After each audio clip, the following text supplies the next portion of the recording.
درود پاک کی فضیلت کے حوالے سے حضرت انس بن مالک رضی اللہ تعالی عنہ آپ بیان فرماتے ہیں کہ نبی اکرم نور مجسم صلی اللہ تعالی علیہ وسلم آپ نے ارشاد فرمایا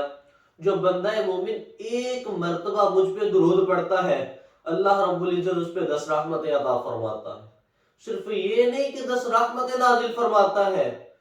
بلکہ اس کے 10 گناہ بھی مٹا دیتا ہے اور 10 درجات بھی بلند فرماتا ہے۔ سامعین مکرم، درود پاک کی بے شمار فضیلتیں ہیں کہ حضرت عبداللہ بن مسعود رضی اللہ تعالی عنہ آپ ارشاد فرماتے ہیں کہ میں ایک روز نماز پڑھ رہا تھا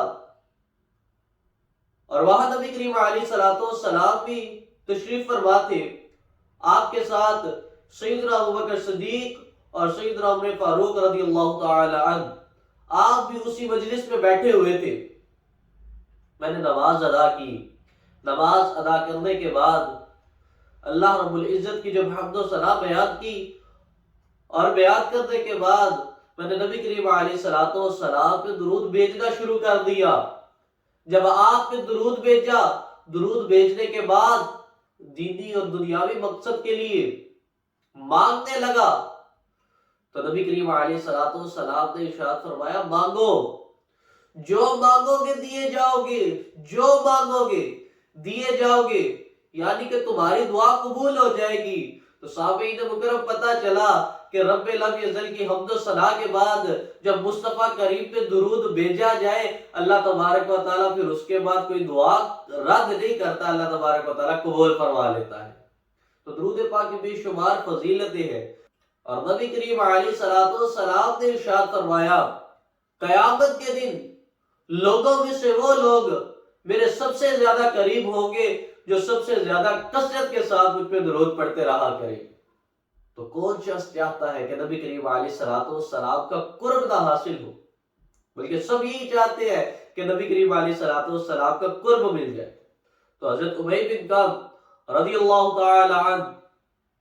آپ نبی کریم علیہ الصلوۃ والسلام پہ بڑے درود پڑھا کرتے تھے۔ تو آپ نبی کریم علیہ الصلوۃ والسلام کی بارگاہ میں گئے اور جا کے عرض گزار ہوئے یا رسول اللہ صلی اللہ علیہ وسلم میں آپ پہ بے شمار درود پڑھتا ہوں، یا رسول اللہ آپ مجھے بتائیں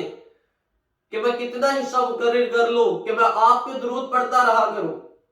تو نبی کریم علیہ الصلوۃ والسلام نے ارشاد فرمایا تم جتنا چاہو مقرر کر لو۔ تو حضرت ابی بن کعب رضی اللہ تعالی عنہ آپ عرض گزار ہوئے یا رسول اللہ صلی اللہ علیہ وسلم میں فرائض کی تکمیل کے بعد چوتھائی حصہ آپ پہ درود و سلام پڑھا کروں گا۔ نبی کریم علیہ الصلوۃ والسلام نے ارشاد فرمایا بہتر ہے، ٹھیک ہے، لیکن اگر وہ اس سے زیادہ بڑھا لے تو وہ تیرے لیے زیادہ بہتر ہے۔ تو آپ عرض کرنے لگے یا رسول اللہ صلی اللہ علیہ وسلم میں فرائض کی تکمیل کے بعد اب نصف حصہ آپ پہ درود و سلام پڑھتا رہوں گا۔ نبی کریم علیہ الصلوۃ والسلام نے ارشاد فرمایا ٹھیک ہے، بہتر ہے، اگر اس سے بھی بڑھا لو تو وہ تمہارے لیے زیادہ بہتر ہے۔ آپ عرض گزار ہوئے یا رسول اللہ صلی اللہ علیہ وسلم میں دن رات کا 2/3 حصہ آپ پہ درود و سلام پڑھتا رہوں گا۔ نبی کریم علیہ الصلوۃ والسلام نے پھر وہی جواب لوٹایا بہتر ہے، ٹھیک ہے، اگر تو اس سے زیادہ بڑھا لے تو وہ تیرے لیے زیادہ بہتر ہے۔ تو آپ عرض گزار ہوئے یا رسول اللہ صلی اللہ علیہ وسلم میں فرائض کی تکمیل کے بعد اب بس آپ پہ درود و سلام پڑھتا رہا کروں گا۔ تو نبی کریم علیہ الصلوۃ والسلام نے ارشاد فرمایا اگر تو ایسا کرے تو اللہ تبارک و تعالیٰ تیرے گناہ معاف فرما دے گا، صرف اتنا ہی نہیں بلکہ تجھے غموں سے بھی آزاد کر دے گا۔ تو پتہ چلا کہ درود پڑھنے سے گناہ بھی معاف ہو جاتے ہیں اور اللہ تبارک و تعالیٰ غم بھی دور کر دیتا ہے۔ وہ کسی نے کیا خوب کہا نا،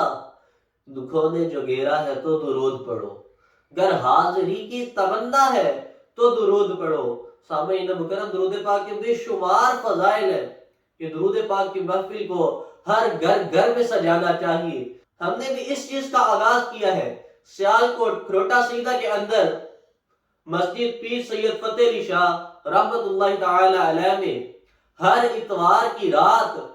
بعد از نماز عشاء درود پاک کی محفل سجائی جاتی ہے جس کا دورانیہ آدھا گھنٹہ یا زیادہ سے زیادہ 1 گھنٹہ مقرر کیا ہے، اور اس کے بعد مسجد خالد بن ولید رضی اللہ تعالی عنہ اس مسجد میں ہر جمعرات کی رات بعد از نماز عشاء یہی درود پاک کی محفل کا انعقاد کیا گیا ہے۔ آپ احباب سے گزارش ہے کہ جو احباب قریب ہے وہ تو مساجد کے اندر آ کے ہمارے ساتھ مل بیٹھ کے درود و سلام نبی کریم علیہ الصلوۃ والسلام پہ بھیجیں، اور جو احباب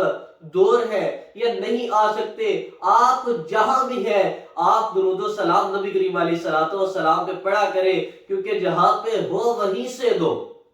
جہاں پہ ہو وہیں سے دو، صدا سرکار سنتے ہیں، سرے عالی نہ سنتے ہو، بس دیوار سنتے ہیں، تم صدا دے کے تو دیکھو میری سرکار سنتے ہیں۔ اور میرا یہ پیغام جن خواتین تک پہنچا ان سے بھی گزارش ہے کہ وہ اپنے گھروں کے اندر درود پاک کی محفل سجایا کرے اور اپنے بچوں کے سینوں کو نبی کریم علیہ الصلوۃ والسلام کی محبت سے منور کرے، کیونکہ محمد کی محبت دین حق کی شرط اول ہے،